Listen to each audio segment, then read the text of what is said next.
Mugamba mutya abalungi abaagala. Oh, it's a beautiful Friday. Twayingire the weekend. Surprises na mutima naye maama ene naakoleka enkuba etonya kyokka it's a party. Ai yefa abaligenda ekasenge kambalageko ekiri ebweru kitokota si kisaanikire embeera bwetyo bweri Katonda atuyambe naye nga ababeera ekasenge we are on the way coming let a surprise. Tubaagala nnyo mwebale tuwagira mwebale kubaawo mwebale kutulaba naddala abalabira ku YouTube channel weewunyisa omwagalwawo surprise your loved one. We love you so much. Naye nga muli bulungi. What's happening? Ki ekigenda mu maaso kapyaki ki ekiriwo obulamu bugenda butya mwaka tugutwala mugulaba tuli gugenda wakati omwaka gwo tegulinda gwo gusigala gugenda obudde tebustopinga kulinda muntu yenna. Time waits for no one. Ennaku buziba bwe bukya bwe bugenda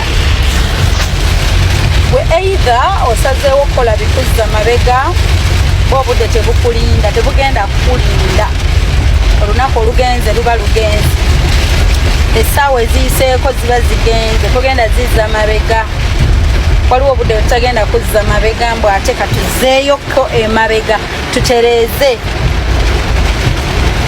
teri. So it's high time securing a future because ensobi eziba zikoleddwa emabega ziba zikoleddwa amaziga goba okabye emabega oba bwina bokaabiza oba bakukaabiza that is all left behind. Naye tulowooze nnyo gye tulaga tulowooze nnyo ekiddako. What is next? What's the way forward? What's the solution? Ku kyonna kyonna kye tukola luwodaawo n'okaabira ebyemabega gundi n'obeera ku ekyo mwaka ku mwaka oyimba ekintu kimu olwo gukuleka abakola ekiddako bali mu kukola kiddako. So mikwano, let's wake up. Buno mwaka gutuleka twekuŋŋaanye tugukolemu ekyo. Waliwo abantu ababeera bagenda mu maaso nga ne bw'okolota tebajja kudda mabega kubanga ne mabega tebalina bwe badda.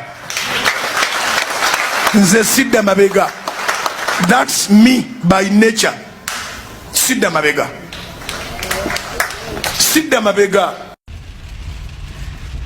Mbadde nyina w'ekirowoozo era kiri kye twali twogerako nti munange obudde tebulinda. Lowooza nnyo ku bintu by'omalirako obudde bwo n'abantu b'omala nabo obudde bwo. Obudde bwo tebujja kukulinda tewali wadde kukulinda. Lowooza nnyo ku bintu by'okola and how you spend your time. Nekirala, you can't start the next chapter of your life if you keep rereading the last one. Kyentegeeza mu ekyo nti kizibu nnyo okuggulawo chapters empya mu bulamu bwo. Like when you keep on buli budde ngodde emabega agambye ate buli budde you keep on ngodda mu byemabega buli budde. Tugeze for example nkwera example kuki kati kangereze ku relationships and marriages.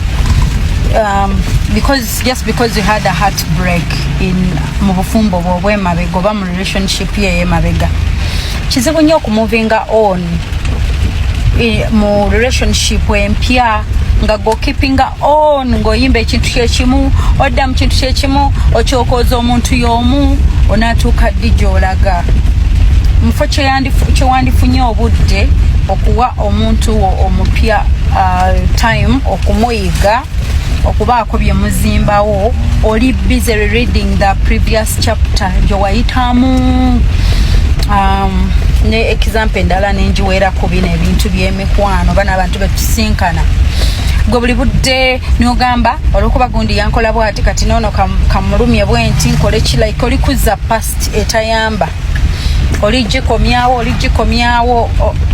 obuliddwa obudde okustadinga abantu abana abapya muzimbe w'ekipya mutandike w'ekipya ne bweba business nodda kwekyo kimu nolemera ku kintu kimu. So sometimes it's good to move on wenna psychologically, physically, financially, to move on tolemera ku losses ekiyise always webuuze what is next, kyekiddako, what is the solution. Nze tobolaba ekintu ekibaawo noonya nnyo solution mangu nti kino mufo ky'okumala obudde nga nkikaabira ngamba kyekiddako, there and then what's the solution, what's the next step, tuddako ki. So kyekyo kyetwogerako olunaku olwaleero. Sometimes it's good to move on. Muweesonyiwa ebyemabega birungi obizza nga you're comparing nga bonaagamba nti omwaka guli I couldn't afford this, now I can afford this. You don't have to prove to people who you are. You don't have to try to convince them to like you. You don't have time to waste worried about people that are not for you. Keep running your race, honoring God, and at some point... Never try to destroy someone's life with a lie when yours can be destroyed by the truth.